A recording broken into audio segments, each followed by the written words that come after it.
right now because we're reopening, and I think mostly that's the result of the vaccine, right? I mean, this was a vaccine that nobody thought could be possible a year ago, and here we are. We've got, over 90% of our seniors vaccinated, and it's an incredible miracle. I think Trump basically deserves the Nobel Peace Prize for achieving that. So I think the rest of the year looks pretty good for the economy. The stock market certainly loves it. But I am concerned about the runaway inflation.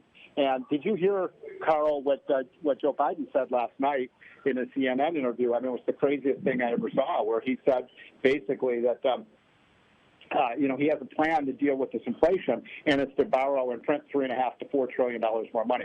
That's one of the stupidest things that.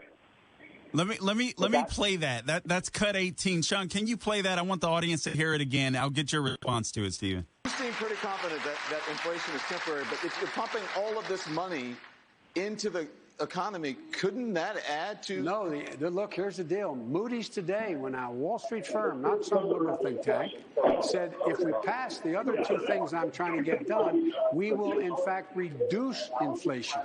Reduce inflation. Reduce inflation. Because we're going to be providing good opportunities and jobs for people who, in fact, are going to be reinvesting that money back in all the things we're talking about, driving down prices, not raising prices. And so it is, I sincerely mean this. Prices are up now, and they're up. For example, you're in a position where you're trying to build a house, try to find 2x4s and lumber. Well, guess what? People stopped working cutting lumber. They stopped doing it because the unemployment was so down. Now, all of a sudden, there's this need because people are coming back. And guess what? Instead of paying 10 cents, you're paying 20. I mean, you understand what I'm saying?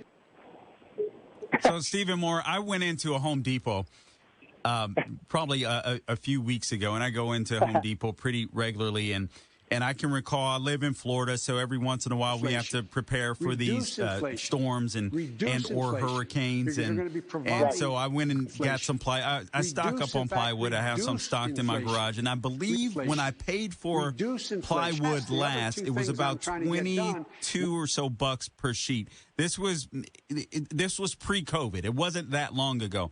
I went into a Home Depot and I saw plywood for $75 a sheet.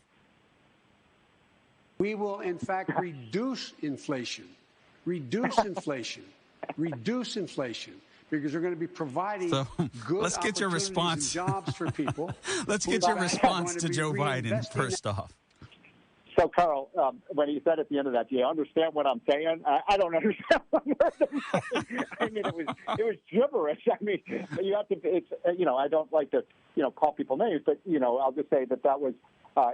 Only an economic ignoramus would say that borrowing $4 trillion and having the Fed print $4 trillion more money is going to cause lower inflation. Now, why is inflation so high right now? Partly it's true that we have depressed prices last year during the COVID, but you notice that the president actually stumbled a bit. He was saying, well, why aren't people going back to work? And then he said unemployment, and he didn't finish the sentence because he knew he was speaking the truth. The reason people aren't going back to work is because of the unemployment benefits that he put in that idiotic $1.9 trillion spending bill. Yep. So you have all over the country, especially in California and states like my home state of Illinois and states like New York and New Jersey, workers are making so much money staying on the sidelines. And by the way, I bet everybody listening to this show knows somebody who's staying at home making more money than if they went back to work. And, look, I'm for a safety net, but we don't have a safety net right now. We got a hammock. I mean, people are making – how is it fair to the truck driver or the person working in the nursing home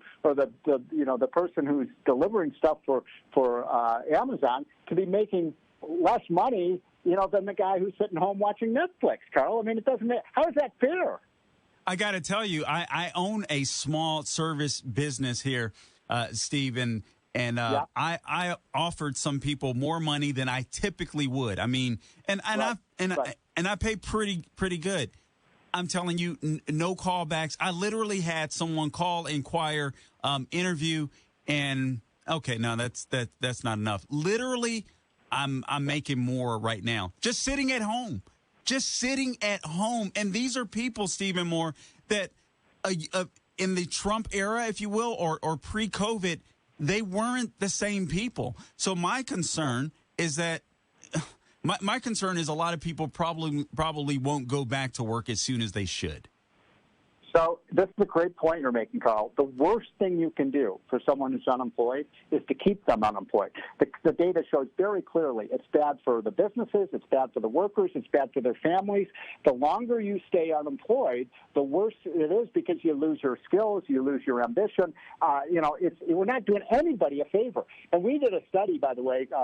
Casey Mulligan, who's at University of Chicago, one of the top labor economists, and we found it's not just unemployment insurance, Carl. These unemployed people are getting enhanced unemployment benefits. Enhanced food stamp benefits. They're getting rental assistance. They're getting now $300 a month. And if you got 3 kids, that's $900 of free money from the government. People literally, if you got a couple with 2 unemployed parents and 2 kids in many states, they can make over $100,000 in annualized benefit. That is unreal. You don't have to pay a penny. Because you don't have to pay a penny of that. That is unreal. Hey, Stephen, listen, we only have a minute or so before the break comes. Can you stay over, or do you need to go? Paying 10 cents, you're paying 20. Let's talk about. There's a lot more to cover here. Yeah. There's so much I want to cover, and time is just flying by. Let me just ask this question. We got a minute before we go out. Go out into the break. Do you see inflation getting worse, and how should people prepare if so? I think inflation could easily get worse because neither the Fed nor the president thinks is doing anything about it. And the worst possible thing we could do right now, Carl, if we're worried about inflation, is pass a $4 trillion debt bill paid for by the Fed printing money. And that is crazy. I am very nervous. I think this is dangerous, and the Democrats want to do it without a single Republican vote.